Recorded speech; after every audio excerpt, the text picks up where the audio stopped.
어린 시절에 성경을 처음 읽기 시작을 했을 때 그때는 내용이 무슨 내용인지도 모르고 그냥 읽기 시작을 했습니다. 당연히 성경에 나오는 사람들 이름도 아는 바가 거의 없었습니다. 예수님, 다윗, 아브람 정도만 알고서 성경을 읽기 시작을 한 겁니다. 창세기부터 그냥 읽기 시작을 한 겁니다. 그때 제가 이제 중학생이었는데 집에 있는 책을 다 읽어서 더 이상 읽을 책이 없어서 성경책이 아직 안 읽은 게 하나 남아있어 그냥 그걸 펴서 읽기 시작을 한 겁니다. 창세기부터 저걸 읽겠다라고 생각을 하고. 근데 성경을 처음 읽기 시작을 했을 때 가장 당황스러웠던 게 무엇이었냐면 내용이 계속 반복되는 것 같다는 느낌이었습니다. 복음서만 하더라도 분명 앞에서 이 내용을 내가 봤는데 이게 똑같은 내용이 또 나오는 겁니다. 단어도 똑같고 예수님이 하신 말씀도 똑같은 거예요. 이상하죠. 이게 그때는 성경이 전체적인 이해가 전혀 없었으니까 이제 앞에서부터 펴놓고 읽는데 이게 내가 읽었는데 내가 똑같은 페이지를 다시 피고 있나, 졸다가 페이지를 다시 앞으로 넘겼나, 여러 가지 생각이 납니다. 그냥 계속 이제 읽기를 시작한 겁니다. 비슷한 내용이 구약의 열왕기와 역대기에서도 역시 반복되면서 나타났습니다. 저는 시편을 읽기가 제일 힘들었습니다. 시편을 되게 좋아하시는 분들도 많이 계시는데 제 경우엔 시편이 주제도, 단어도, 내용도 똑같은 내용이 계속 반복되는 느낌이었기 때문이죠. 150편이나 되는데 그중에 한 70편은 똑같은 내용 같은 거예요. 이거 앞에서 읽은 내용 같은데 또 읽고 또 읽고 그런 느낌이 들어서 개인적으로는 물론 제가 좀 덜 감상적인 사람이기도 하지만 시편을 읽을 때 굉장히 어려웠던 기억이 있습니다. 근데 이런 것과는 조금 다른 식의 반복도 있죠. 성경에 나오는 이스라엘 사람들이 너무 똑같은 행동을 반복하고 있구나라는 생각이 들었습니다. 이스라엘 사람들이 하나님의 말씀을 순종하면 복을 받고 거부하면 벌을 받는다는 것을 모르는 게 아니고 이미 경험도 다 해봤습니다. 근데 그것을 다 경험한 사람들이 조금 있으면 또 불순종을 하고 벌을 받으러 가더라는 말씀입니다. 왜 다 큰 어른들이 그걸 이해를 못하고 그렇게 징계를 자주 받고 조상들이 그렇게 어려움을 겪은 걸 다 보고 알면서도 계속해서 죄를 짓고 우상숭배를 하고 그러는 겁니다. 이게 중학생이 봐도 이게 이해가 안 되는 거죠. 중학생이 봐도 이 사람들 도대체 바보니 왜 그러니 똑같은 짓을 반복해서 하느냐는 겁니다. 오랜 시간이 지난 후에 깨닫게 된 게 있습니다. 그때 그 사람들은 몰랐던 게 아니라는 겁니다. 기억지 못했던 것도 아닙니다. 하나님 말씀에 순종하면 복을 받고 그렇지 못하면 벌을 받는다는 것을 몰라서 잊어버려서 똑같이 반복해서 그런 일들을 행한 것이 아니라는 겁니다. 바보가 아닌 이상 그것을 잊어버리는 건 말이 되지 않죠. 문제는 그 모든 위험을 감수할 정도로 우상을 섬기는 것이 매력적이었다는 겁니다. 우상 숭배가 굉장히 매력적이었기 때문에 그들은 똑같은 행위를 벌을 받으면서도 계속해서 행하려 했다는 것이죠. 우상 숭배는 매력적인 일이었습니다. 우상 숭배는 나에게 굉장한 이익을 가져올 것만 같았던 그런 일이었습니다. 삶을 더 유쾌하게 만들어주고 신나는 일을 만들어낼 것 같은 그런 일이 우상 숭배였다는 겁니다. 그래서 제가 준비한 이 설교 시리즈가 현대인들의 우상이라는 시리즈입니다. 이 과거 그 백성들이, 이스라엘 백성들이 왜 그렇게 반복해서 우상들을 섬겼는지, 그 이유가 무엇일까? 그리고 오늘날 우리에게도 그런 모습들이 여전히 남아있는 것은 아닌지를 좀 살펴보는 시간을 가지려고 합니다. 그래서 오늘은 그 첫 시간으로 그모스라는 우상에 대해서 좀 살펴보겠습니다. 이 그모스는 모압이라는 이스라엘 기준으로 사해 동쪽에 모여 살고 있었던 모압족이 섬기던 신이었습니다. 흔히 이 모압 쪽의 최고 신, 주신이 바로 이 그모스였다라고 말합니다. 이 모압은 오늘날로 치면 요르단 남부 지역에 살고 있었던 고대 민족이었습니다. 물론 모압 사람들은 그모스 말고도 다른 신들을 여러 섬겼을 겁니다. 다른 민족들도 그모스를 섬기기도 했을 겁니다. 원래 다신교 사회라는 것은 한 신만, 자기 신만 믿는 것이 아니고 이 신도 믿었다, 저 신도 믿었다 하고 민족끼리 서로 만나면 이 민족의 신과 저 민족의 신이 서로 또 합쳐지기도 하고 갈라지기도 하고 그렇습니다. 그리스의 제우스가 로마에 가면 유피테르가 되고 또 이집트로 가면 아문이 되고 그런 식인 겁니다. 그러니까 이 그모스라는 이름이 여기저기 나온다고 하더라도 크게 이상한 일은 아니겠죠. 실제로 이 모압의 바로 옆에 살고 있었던 암몬이라는 사람들은 몰렉이라는 신을 섬기기도 했습니다. 나중에 다시 설명할 기회가 있을 텐데요. 이 몰렉과 그모스는 거의 동일한 의식을 갖고 있었습니다. 어쩌면 이 두 신은 그냥 이름만 다른, 그모스랑 몰렉 이름만 다른 같은 신이 아니었나 그렇게 추정하는 학자들도 있습니다. 근데 그럼 이 두 신이 공통적으로 갖고 있었던 종교 의식이라는 것이 무엇인가? 바로 어린아이를 제물로 바치는 일이었습니다. 어린아이를 불살라서 그 신의 제물로 드리는 겁니다. 인터넷을 돌아다니다 보면 그모스 혹은 몰렉이라는 신의 모습을 상상해서 그려놓은 이미지를 발견할 수 있습니다. 그 중에 하나가 이런 건데요. 그 신상 안이 텅텅 비어 있습니다. 그래서 그 안에다가 장작을 넣고 불을 뗄 수 있게 만들었던 거죠. 그리고 그 신상의 손 위에다가 뜨겁게 달궈진 그 신상 위에다가 어린아이를 얹어 놓는 어떤 그런 그림을 인터넷에서 한번 본 적이 있습니다. 끔찍한 의식입니다. 물론 평소에도 그렇게 매번 신에게 제사 드릴 때마다 어린아이를 갖다 바쳤느냐? 그건 아닐 겁니다. 상식적으로 생각해 보면 그러면 1년에 예배를 한 3번씩만 들어도 시가 남아나지 않겠죠. 그러니까 학자들은 추정하기를 보통 때는 이 그모스도 짐승들을 가지고 제물을 바쳤겠지만 특별히 중요할 때, 특별히 긴급할 때, 그럴 때는 이 자기 자녀를 갖다가 제물로 바쳤지 않았을까라고 추측을 하고 있는 것이죠. 오늘 우리가 함께 읽었던 열왕기하 3장 본문에도 그런 사건이 하나가 등장을 합니다. 오늘 본문의 사건은 이스라엘 왕정 중기 시절이었습니다. 이 즈음에는 이스라엘 남왕국과 북왕국이 아주 사이가 좋았습니다. 남왕국의 왕이었던 여호사밧이 북왕국의 왕이었던 아합과 서로 내 아들, 네 딸 서로 결혼시키자 해서 결혼을 했던, 사돈이 되었던 그런 시기였습니다. 그러니까 굉장히 관계가 좋았던 거죠. 근데 북왕국에서 아합 왕이 죽고 그의 아들인 여호람이 왕이 되었는데 아합 왕이 죽자 그 당시 북왕국의 속국으로 있었던 모압이 반란을 일어난 겁니다. 우리는 더 이상 속국하지 않겠다, 난 독립하겠다라고 해서 반란을 일으킨 겁니다. 그러자 이 여호람이 남왕국의 왕이었던 여호사밧과 함께 이 모압의 반란을 진압하러 나가는 이야기가 열왕기하 3장의 이야기입니다. 여기에는 당시 남왕국의 속국이었던 에돔족도 함께 참여했습니다. 그러니까 북왕국 이스라엘, 남왕국 유다, 에돔까지 참여하는 3개국 연합군이 모압을 향해 군대를 움직였던 것이죠. 근데 당시 북왕국에는 엘리사라는 아주 전설적인 선지자가 살고 있었습니다. 그래서 이 왕들이 이 선지자가 알려준 전술대로 진행을 했고 그 결과 이 전쟁 초기의 상황이 이스라엘 연합군에게 아주 유리하게 돌아갑니다. 본문 26절을 보면 그때 상황이 아주 생생하게 기록되어 있는데 이런 내용이죠. 전투의 상황이 너무 모압 쪽에 불리해진 겁니다. 그러자 모압의 왕이 이대로는 안 되겠다 해가지고 700명의 결사대를 모아서 한쪽을 뚫고서 도망쳐야겠다라고 생각을 했던 것이죠. 근데 이때 어느 쪽으로 도망가려고 했냐면 북왕국도 아니고 남왕국도 아니고 에돔족이 포위하고 있는 그쪽을 향해서 돌진했던 것 같습니다. 아마도 생각하기에 에돔족도 우리처럼 속국 처지에 있으니까 저쪽은 조금 살살하지 않을까 싶었나 봅니다. 그런데 계획과는 전혀 달랐죠. 에돔이 굉장히 격렬하게 방어를 했고 그래서 결국 700명이 뚫지 못하고 죽고 맙니다. 이제 실패하게 된 거죠. 굉장히 위급한 상황이 됩니다.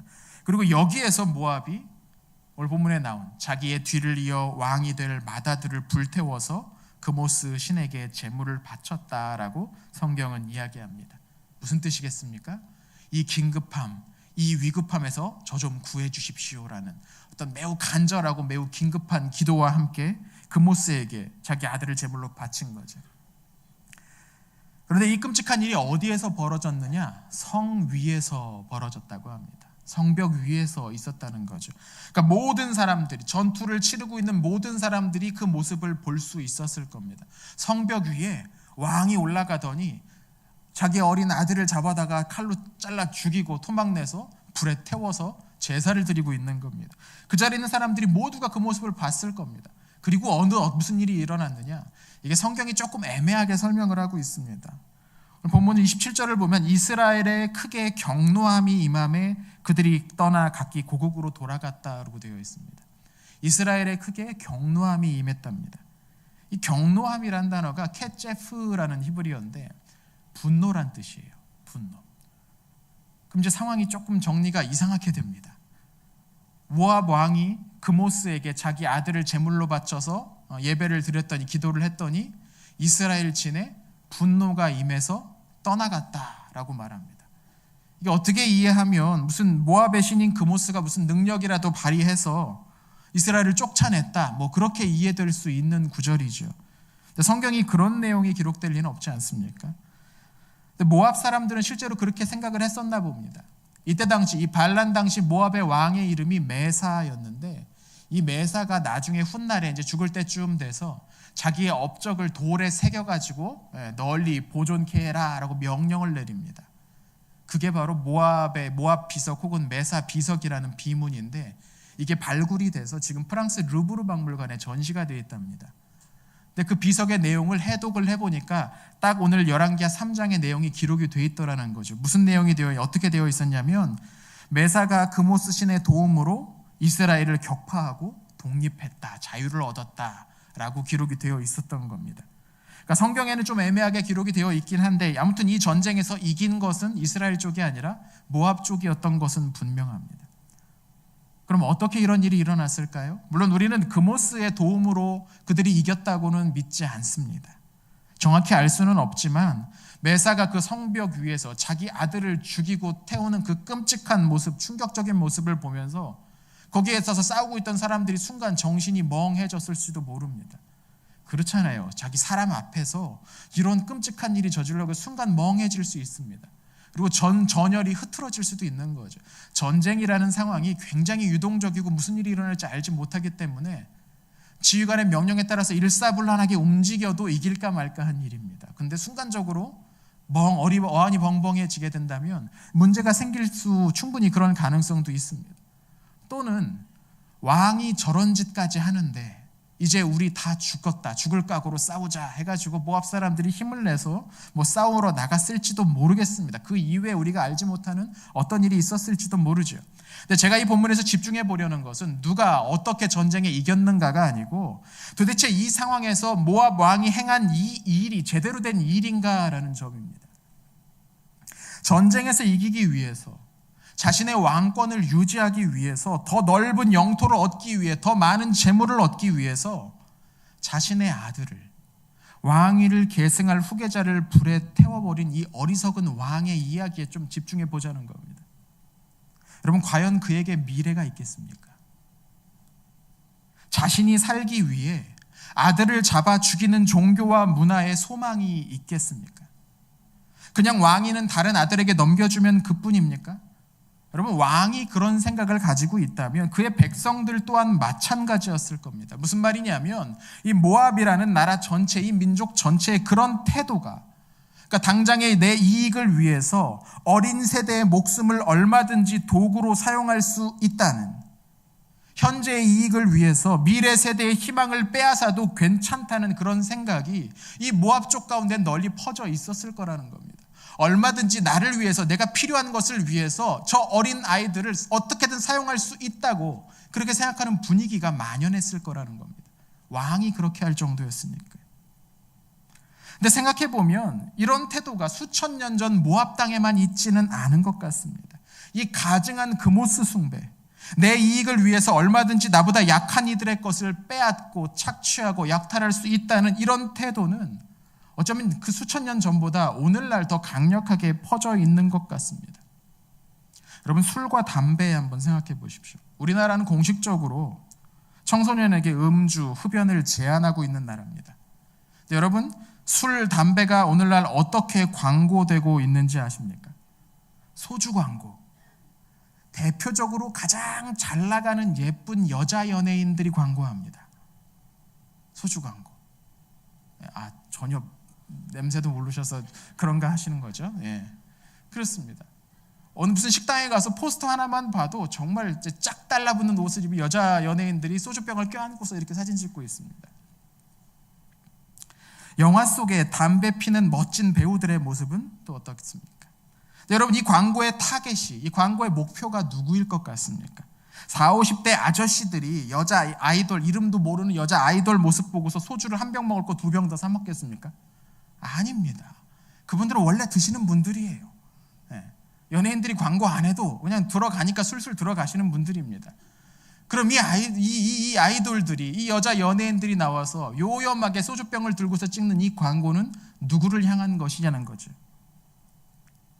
말은 하고 있지 않지만 술, 담배 제조사들이 가장 중요하게 여기는 잠재 고객이 바로 청소년들입니다. 이 청소년들에게 친근하게 다가가기 위해서 애를 쓴다는 겁니다. 그래서 아주 유명한 그런 연예인들, 예쁘고 멋있는 연예인들을 출연시키고 담배 광고도 정말 멋있게 무슨 영화의 한 장면처럼 나오는 경우가 허다합니다.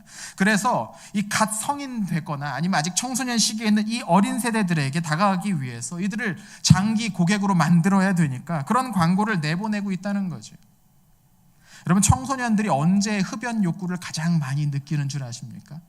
조사를 해보니까 편의점에 들어갔을 때래요.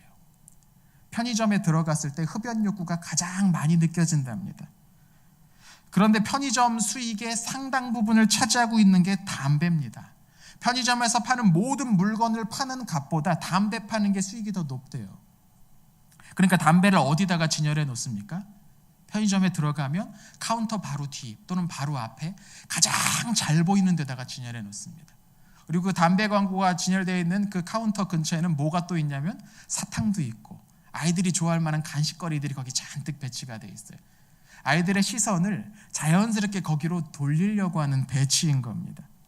그러니까 아이들이 편의점에 들어갔을 때 청소년의 93.5%가 편의점에 들어가서 담배를 볼 때 흡연 욕구가 생긴다고 대답했다는 한 조사 결과가 있습니다. 그뿐이 아니죠. 뭐 술, 담배 이런 모양뿐만이 아닙니다. 몇 년 전 어떤 신문에 나왔던 기사입니다. 어떤 여고생이 있었는데 독립영화 감독이 되고 싶었대요. 예술영화 독립영화 찍는 감독이 되고 싶었답니다. 근데 아버지가 갑자기 사고를 당해서 생활비를 벌기 위해서 이제 학교에서 현장 실습으로 소개해준 한 광고회사에 다니면서 일을 시작을 했답니다. 그런데 이 회사의 상사들이 일주일에 한 두세 번씩 술자리가 있는데 회식 때마다 이 애를 불러다가 학생인 줄 뻔히 알면서 야, 너도 직장생활 해야 되니까 이제 술도 마실 줄 알아야 된다고 계속 술을 권하더라는 겁니다. 그래서 여고생이 그게 너무 싫어가지고 아예 출근할 때 교복을 입고 출근을 했대요. 설마 교복 입고 있는데 술 마시라고 강요하진 않겠지 싶어서. 근데 달라지는 게 전혀 없더라는 겁니다. 너도 직장인이니까 사회생활 하려면 한 잔씩 해야 된다고 그 교복 입고 출근해 있는 그 어린 아이에게 술을 계속 권하더라는 겁니다. 그게 싫어서 그만두겠다고 가서 학교에 가서 이야기하면 학교는 학교 이미지 실추시켰다고 교내 봉사 징계를 내리곤 했다는 그런 내용을 제가 신문기사로 읽은 적이 있습니다. 그뿐 아니죠. 전국 교직원 노동조합에서 고등학생 1681명을 대상으로 조사를 했는데 그중에 37%가 그러니까 620명 정도가 일을 해본 경험이 있다고 대답을 했습니다.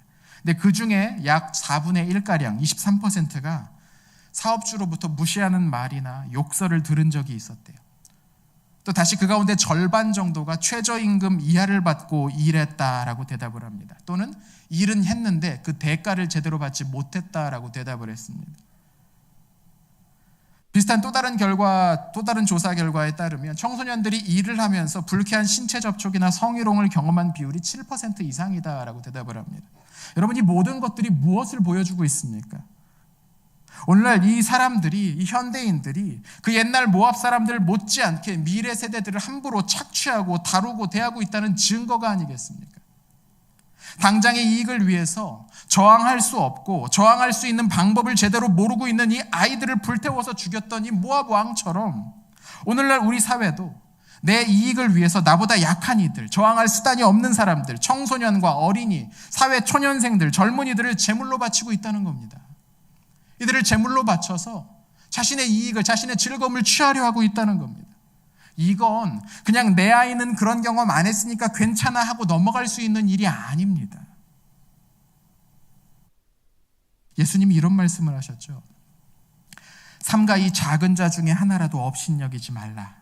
너희에게 말하노니 그들의 천사들이 하늘에서 하늘에 계신 내 아버지 얼굴을 항상 배옵느니라. 마태복음 18장 10절 말씀입니다. 이 마태복음 18장 2절을 보면 예수님이 한 어린아이를 데려다가 가운데 놓으시고서 말씀을 하시는 이야기가 나옵니다. 그러니까 여기에서 삼가 이 작은 자 중 하나도라고 할 때 이 작은 자는 어린아이를 가리키는 걸 겁니다. 어린 세대, 젊은 세대를 가리키는 거겠죠. 모압의 신 그모스는 자신에게 그 어린 아이를 바치면 내가 복을 주겠다라고 말합니다. 그러나 예수님은 그 어린 아이를, 그 미래의 세대를 업신여기지 말라고 말씀하십니다. 하나님께서 그들을 위해 천사를 보내서 지키고 계시고 그들에게 일어난 모든 일을 하나님께서 직접 보고 계신다라고 말합니다. 여러분, 이게 기독교와 세상 문화의 차이입니다. 느껴지십니까? 기독교는 이 어린 아이들을, 이 장래 세대, 이 미래 세대들에게 굉장한 가치를 두고 있다는 겁니다. 우리는 이 시대에 뿌리 박혀 있는 이 그모스 숭배의 문화를 떨쳐버려야 될 것 같습니다. 우리가 가진 권위와 힘과 능력에 저항하지 못한다고 해서, 이 아이들이 자신의 의견을 크게 내지 않는다고 해서 젊고 어린 세대들을 무시해서는 안 됩니다. 당장의 내 편리함을 위해서, 내 평판과 내 이익을 위해서, 어떤 모양을 내기 위해서 어린 세대들을 착취하는 이 땅의 문화에 동참해서는 안 된다는 겁니다. 여러분, 청소년이 소망을 잃어버린 사회에는 미래가 없습니다. 그렇지 않겠습니까? 청소년들이 소망을 품을 수 없는 세상은 미래에 대한 소망도 없는 겁니다. 젊은이들이 꿈을 꿀 수 없는 그런 나라는 절대로 발전할 수 없습니다. 근데 안타깝게도 이 나라에도 그런 일들이 많이 일어나고 있는 것 같습니다. 어린아이들이나 청소년들은 투표권이 없으니까 정치인들도 이 아이들에겐 관심을 크게 두지 않습니다. 표가 되지 않으니까요. 세상의 부모들은 그냥 내 자식만 잘 되면 다른 자식들은 어떻게 되든지 진지한 관심을 두지 않는 겁니다. 왜 문제가 해결되지 않습니까? 내 자식은 예외일 거라고 생각하니까, 아무도 뛰어들지 않으려고 하니까, 아무도 변화시키려 하지 않으니까 그냥 해왔던 대로 점점점 악화되고만 있는 것이죠. 그러나 교회는, 기독교인들은 달라야 하지 않겠습니까? 좀 시끄러울 수 있습니다. 쓸데없는 일에 막 시간, 힘을 낭비하는 것처럼 느껴질 수도 있습니다. 한 번 한 실수를 좀처럼 고치지 못하는 것 같기도 합니다. 좀 발전했나 싶은데, 달라졌나 싶은데 다시 처음으로 돌아간 것처럼 보일 수도 있습니다. 우리 아이들이 그럴 수 있습니다. 그런데 당장 눈에 보이는 효과가 없는 것 같아도, 여러 가지 우려되는 일들이 있더라도 기회를 주고 지원해 주어야 되는 겁니다. 우리 눈에 변화되는 모습이 보이지 않더라도 우리는 계속해서 지원해 주고 후원해 주고 격려하고 축복해 주어야 하는 겁니다. 생각해 보면 지금 뭔가 됐다고 생각하는 우리들도 어렸을 때 다 그러지 않았습니까? 괜히 심통 부리고, 괜히 일부러 사고치고, 관심 좀 끌어보려고, 사람들의 사랑 좀 받아보려고 애쓰고, 이상한 일들, 정말 정신 나간 것 같은 그런 모습을 보일 때가 적지 않지 않았습니까? 우리도 그랬는데 우리의 어린 세대들이 그러한 모습을 참아주지 못한다면 그거야 정말로 개구리 올챙이적 생각하지 못하는 일일 겁니다. 작게는 우리 가정에서부터, 그리고 우리 교회에서부터 이런 일들이 젊고 어린 미래 세대들의 가능성을 불 속에 던져버리는 이 금오수 숭배와 싸워내야 할 것입니다. 아이들을 나의 성공을 대신 이루는 도구로 생각하는 부모들이 있습니다. 회개하셔야 됩니다. 금오스를 숭배하고 있는 것과 마찬가지거든요. 아이들을 그 끝없는 그 무한 경쟁으로 밀어 넣어서 내 이름을 내려고 하는 모습입니다. 그건 금오스 숭배와 다를 바가 없는 겁니다. 국가의 정책도 마찬가지입니다. 이들이 소망을 잃지 않도록, 그렇게 운영될 수 있도록 애를 써야 되는 거죠. 정치인들 치적 쌓는데 국민 세금을 사용해서는 안 되는 것이죠. 아이들이, 젊은 세대들이 소망을 갖고 이 나라를 더욱더 멋있는 곳으로 만들어갈 수 있도록 지원해주기 위해 애를 써야 되는 거죠. 저는 돈의 재단에 아이들과 약한 이들을 올려놓고 내버려두는 이들이 그리스도인이 되어서는 결코 안 된다고 생각합니다. 참된 하나님의 백성들은 늘 우상 숭배와 싸워왔습니다. 현재 이익을 위해서, 또 기득권을 보존하기 위해서 미래의 젊은 세대들을 약탈하고 착취하는 금오수 숭배가 완전히 사라질 때에 이 땅 가운데 소망이 생길 거라고 생각합니다. 우리 교회 가운데도 그럴 때에 소망이 생길 거라고 생각합니다. 우리 안에 있는 금오수 숭배의 자취가 완전히 사라지기를 함께 기도했으면 좋겠습니다. 하나님 나라가 그때에 이 땅에 좀 더 분명한 모습으로 드러나기를 간절히 바랍니다. 우리가 바로 그 일에 앞장서야 할 것입니다. 아멘.